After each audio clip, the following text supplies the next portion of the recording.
Definitely sports episode. We got a different one now because we're in person. Very special setup. We're working through some kinks, but I think we figured it out. We've never produced an episode where we're actually together. Well, we tried last year. But we tried last year, and it just was frustrating. We had lots of tech issues. And we sat there for like, I think 2 hours. It was like 2 hours. And then wound up recording in separate rooms. Yeah. so we figured it out. But yeah, so we're here in person now, or a video, which is kind of fun. Yes. Yes. We just had the biggest sports event in the United States on Sunday. No, Daytona is this week. Daytona is this upcoming week. That is right. Which I have a birthday party scheduled over that, so I'm going to have to figure out what I'm going to do there. Brutal. Brutal. But we had Super Bowl 50... What was it? 56? 56? I'm not going to lie. I didn't watch any of it. You didn't. You were flying. Not even 1 minute. Okay. So, you saw the score, though. Yeah. Just give me your initial thoughts on that whole thing. My initial thoughts are, thank the Lord. You wanted the Eagles to win. I wanted the Eagles to win. I did not want to see Travis and Taylor parading down Kansas City. Stupid tour bus. I don't care if it was history. I know a lot of people were pulling for the three-peat for history. I just could not have cared. So there's a lot of people who wanted the Eagles to win. And I was indifferent. I was pulling for the Chiefs. Approximately 95% of the United States. Is that a real stat, or are you just... No, approximately. I don't think it was that lot. I mean, I think there were more people cheering for the Eagles for sure, but I think there was a lot of people still cheering for the Chiefs.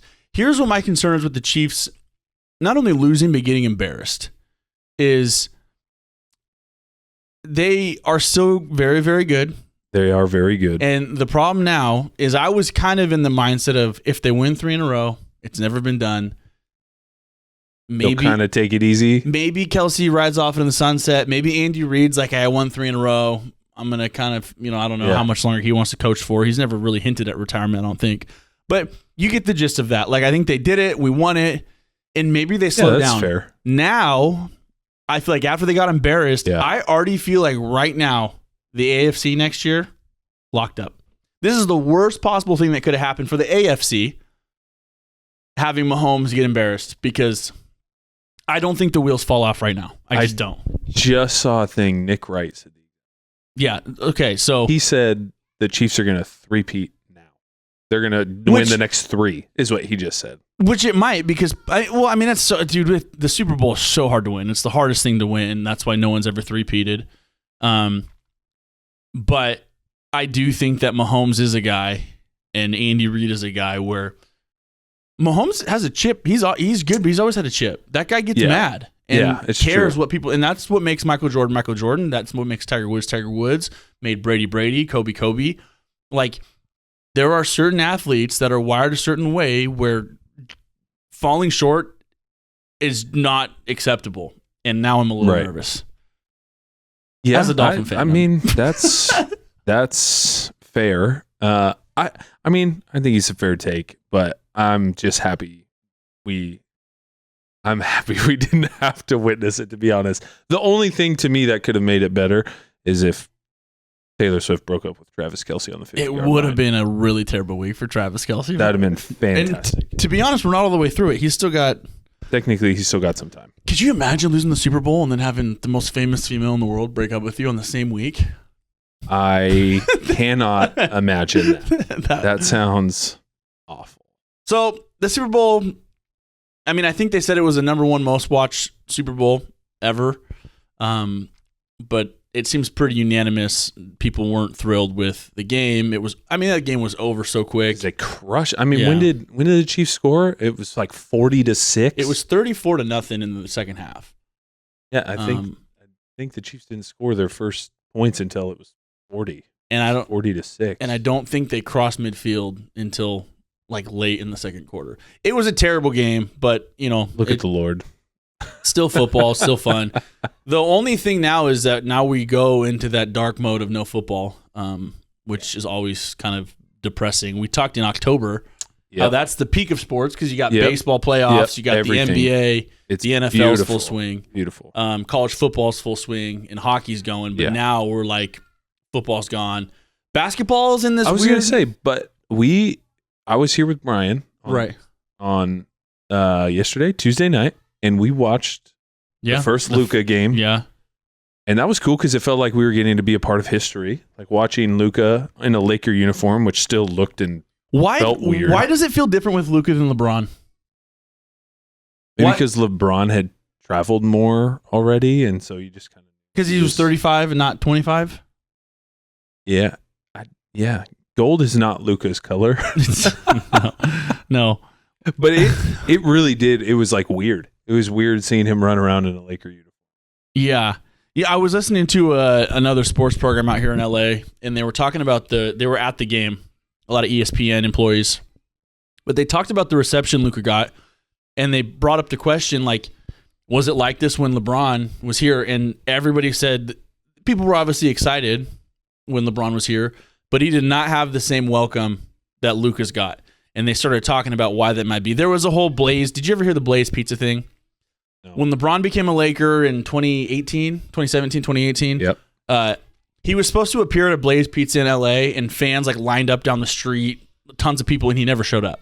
The Blaze Pizza. At a Blaze Pizza. Yeah, I don't know. I don't know if he might be part investor or part owner, but it didn't go well, and people were super mad. And so I think that kind of set a bad just start or precedence to LeBron's career. Anyways, they forgot about it, and he became a thing. But with Luka, it has felt different.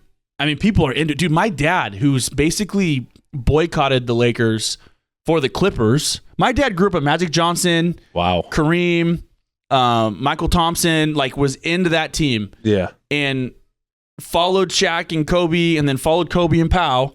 And then in about 20, when Lob City came and the Lakers sucked and fell into the tail end of Kobe's career, my dad jumped into the Lob City thing. He told me 2 nights ago, he's like, this is the first time ever I've actually checked the Lakers stat line. He's like, and I'm going to watch some Laker games. Wow. And that's just a good temperature gauge, I think, because people are into it, dude. I mean, there's a vibe out here right now. People are wanting to watch the Lakers and see what they do and see if all the stuff with Luka is legit and see if he blends in with that team. But I'll tell you what, that game last night, I know they were playing the Jazz, who won like 14 games, but they were playing right now and they were losing. AR-15 and Gabe Vincent, and when those dudes are on, it looks like that team is. Well, Austin Reeves, dude, holy smokes, that guy's freaking good. Dude, Jackson Hayes, he's getting every lob, and it's like easy. Yeah, he was bouncing all over the place. I think he scored the first 8 points. I told you when we were watching that game. He had the first 2 baskets of the game were lobs. I think it was 1 from each. He looked like a golden retriever. He was so happy. He was bouncing up the court. I couldn't believe it. And it was like, dude, that team's going to have so many open threes. Yeah. So many. Because LeBron drives, people crash. Yeah. Luka drives, people are going to crash. And then it's going to be 2 passes. Yeah. Quick 3.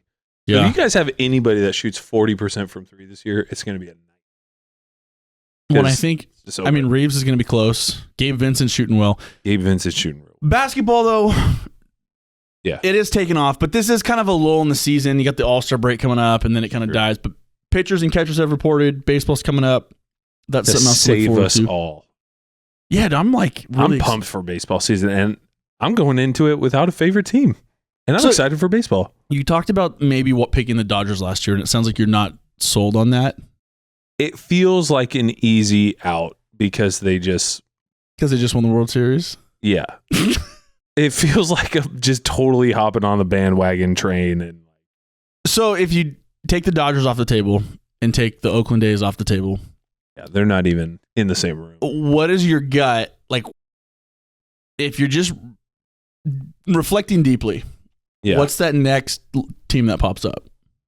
I have thought. There's 2 of them, actually. I've thought about the Orioles and the Braves a lot. Okay. Both those teams. Both competitive. The Orioles farm system and what they're doing, just recreating all those white guys in a little bit different shape. Yeah. And they're like good. Like, it's fun. They're a fun team to watch. And the Braves, I just purely because I've been to Truist and I've been there a couple times. I got to watch some games. And Acuna. I've seen Acuna play in person, and it was electric. And like Austin Riley, like cranked a 3-run home run while I was there, and so they were a lot of fun. Oh, and Matt Olson, right? Is he still there? Matt Olson still there? He's another Oakland Day. And Kenley Jansen came in, had an electric save. Well, moved to the Angels. Oh, what a career killer. Yeah. That sucks. Yeah. I mean, cool, you'll get money, but you have to. Hey, you live in Orange County, dude. Yeah, but you only get to play 38 games. Or I've told people like, if someone came up and said, hey, I mean, golf would be hard for me to say no to, but if someone came up and said, hey, you can be a professional athlete on a team sport, what team do you want to play for?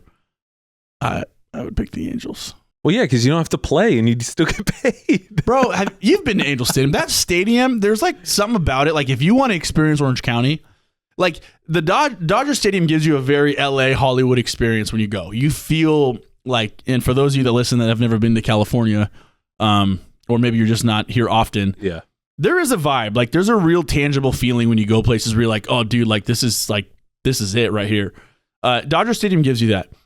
If you want the Orange County, now the team's in Anaheim, but if you want the Orange County, Irvine, Newport Beach, Huntington feel of like cooler afternoons and nice weather and great people, dude, Angel Stadium, you drive right up, you park quick, food's cheaper. It's a fun time, even if they're bad. I think you've watched too many Vlad Guerrero highlights. I have, many. But anyways, that's my Angel spiel. I don't know how you'd pick the Angels. Like purely based off the park? That's the park, the vibe. Yeah, dude, for sure. But like PNC Park in Pittsburgh? It's freezing cold. No. But like, look at it, dude. Picturesque is perfect. Right on the edge of the river and the city behind it. Put me in the bullpen on the Angels, and I'd rather warm up on a Tuesday evening at 8:15 p.m. Oh, man. Donning an Angel jersey. And then driving to my home in Tustin or Newport. Unbelievable. Or Irvine. It's awesome. Tustin. Dude, it's the best place in the world. I've told people, Irvine is like how I think what God wanted the Garden of Eden to evolve into, and it's Irvine. Anyways, all right, guys. Well, that's hilarious. That's our sports spiel. Super Bowl. Yeah. Eagles. Baseball's coming up. Luka Doncic is a Laker. And next week, or this upcoming Sunday, is the Daytona 500. Daytona 500. Starting off the season. They're bringing back the Flames for this one. I actually did see that. William Byron's going to come out hot and win this race. He loves Daytona. He loves the super speedways. You know who else used to love Daytona? Jeff Gordon. Jeff Gordon. Right. So go Willie B. All right, guys. Well, we'll see you next week for another Definitely Sports episode. Yep.